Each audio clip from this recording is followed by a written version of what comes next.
Hi, my name is Brynn and you're watching Be the Change, a video series about vegan living for everyone. Today, with the help of my mom, we're going to take my Italian grandmother's lasagna recipe and create a vegan version.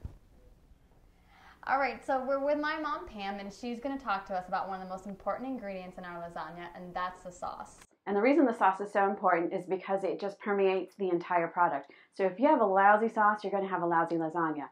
Now there are a couple of routes you can go when making a sauce. You can make homemade, or you can go to the grocery store. So please, when you do go to the grocery store, or if you choose to go to the grocery store, look for a product kind of like this one that doesn't contain animal ingredients, and that would be something like chicken stock or beef stock or the obvious meat, and also cheese.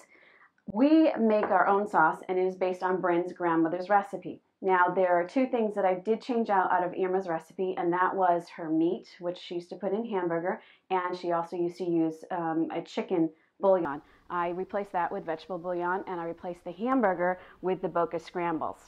Now, something that we also add in our lasagna are a bunch of different vegetables, and it just adds something really unique to the lasagna sauce. It's not something that you're going to find at maybe your conventional restaurant or even in your frozen section, but it really adds something special to the sauce. And the vegetables that we add to our sauce are zucchini, mushroom, bell pepper, and of course the basis of all good sauces starts with onions and garlic sauteed in olive oil. It's really delicious. But now we're going to go ahead and go into the next really important ingredient and something that everyone thinks about, and that's the cheese. Alright, so if you are anything like me, you loved the taste of cheese and you wanted it heavy on practically everything. So you may be asking yourself, how on earth are we supposed to make lasagna without traditional cheese? Well, the answer to that is using a cashew-based cheese. Our recipe is a basil cashew cheese, and it has just a few ingredients. The first being raw cashews, which we soak in water for 30 minutes. Now, please note that this water is going to be drained from the cashews before we put it in the food processor. Our next ingredient is something called nutritional yeast, also called nooch. This is what's going to give it its cheesy flavor, and as an added bonus, it is high in vitamin B12, which a lot of people worry that vegans don't get enough of. Our next most important ingredient is the basil. We also have garlic, vegetable stock, pepper, salt, and onion powder, and we simply are going to put everything in the food processor, turn it on, and blend it till it's smooth. Alright, so next we're going to go ahead and blend up our cheese ingredient, finish cooking our sauce, and then we're going to go ahead and layer all of our lasagna.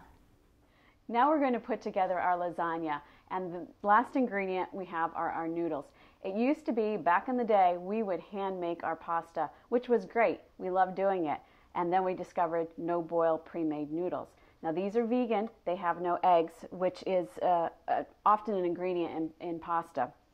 So what we do is we simply layer our three ingredients, the sauce, the cashew cheese, and our noodles. We started already with one complete layer, and this is something that even Brynn can do, so this is no fail. Ready?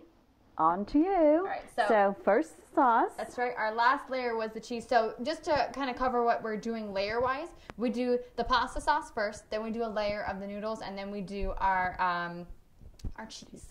So I'm going to go ahead and put some more sauce on there. Let me hold that for you. Thank you. You got that? You're welcome. Yep. And just, we kind of want it nice and even on everything. Doesn't have to be perfect or pretty because you're just going to eat it anyway. And then we take our no-boil noodles, and depending on the size of your pan, you can kind of layer them in whatever way fits. We're just kind of making do. And you don't have to worry if they're broken. It's all going to turn out in the end. Let's do our cheese. Which is the trickiest part because it will tend to drag the noodles along with it, so you have to hold them down. Mind your finger. Yep.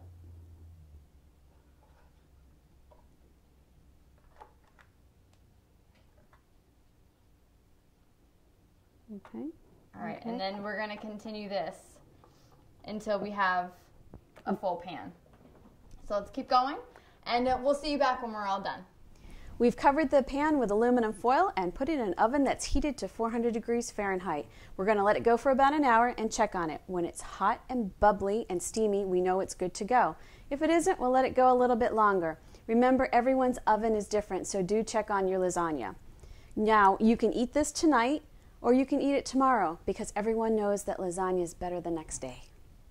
All right, so I want to touch briefly on the cheese and beef alternatives that we use today in the recipe. Now, don't go into this thinking it's going to taste just like beef or just like cheese. These are ingredients all on their own. They're going to have their own unique flavor and taste, and something that you should enjoy. Go into these recipes expecting something new and expecting something delicious. I hope you enjoy our vegan lasagna as much as we do. Remember, it's healthy, it's completely cholesterol-free, and more importantly, it's cruelty-free. And thank you for watching Be the Change, for your body, for the environment, and for the animals. And please stay tuned for many more videos.